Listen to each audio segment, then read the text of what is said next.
एक दूर दराज के गांव में एक नेक दिल जादूगर रहता था जिसका नाम जफर था। जफर अपने जादुई फन से लोगों की मदद करता था। गांव के लोग इससे बहुत मोहब्बत करते थे। एक दिन गांव में एक बूढ़ी औरत आई जिसका नाम ज़ैनब था। ज़ैनब ने जफर को बताया कि उसके पास एक कदीम नक्शा है जिसमें एक खजाने की निशानदेही की गई है। खजाना एक गहरे जंगल के बीचों बीच छुपा हुआ था, लेकिन रास्ता बहुत खतरनाक था। जफर ने ज़ैनब की मदद करने का फैसला किया और उसके साथ सफर पर निकल पड़ा। रास्ते में उन्हें बहुत सी मुश्किलात का सामना करना पड़ा। पहला चैलेंज एक गहरी खाई थी जिसके पार करने के लिए कोई पुल नहीं था। जफर ने अपनी जादुई छड़ी घुमाई और हवा में एक जादुई पुल बना दिया। वो दोनों एहतियात से पुल को उबूर कर गए।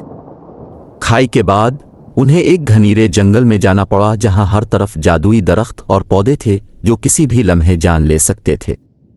जफर ने एक हिफाजती जादुई दायरा बनाया जिसके अंदर रहकर वो दोनों जंगल से गुजरने में कामयाब हुए।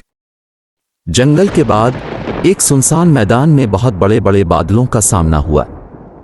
बादलों के अंदर बिजली के खौफनाक गोले छुपे हुए थे जो किसी भी वक्त जमीन पर गिर सकते थे। जफर ने अपनी जादुई छड़ी से बादलों को हटाया और महफूज रास्ता बनाया।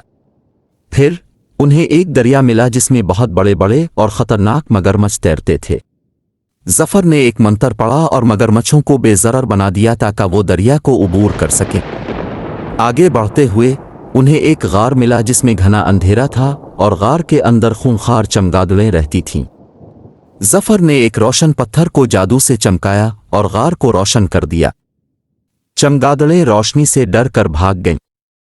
आखिरी मरहले में उन्हें एक कदीम किले का सामना करना पड़ा जिसके दरवाजे पर एक देवहैकल सांप पहरा दे रहा था।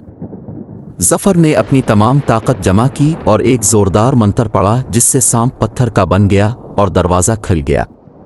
किले के अंदर खजाने का संदूक पड़ा था। ज़ैनब और जफर ने संदूक खोला और देखा कि वो सोने, चांदी और जवाहरात से भरा हुआ था। जफर ने ज़ैनब से कहा कि यह खजाना गांव के लोगों की फलाह व बहबूद के लिए इस्तेमाल होगा।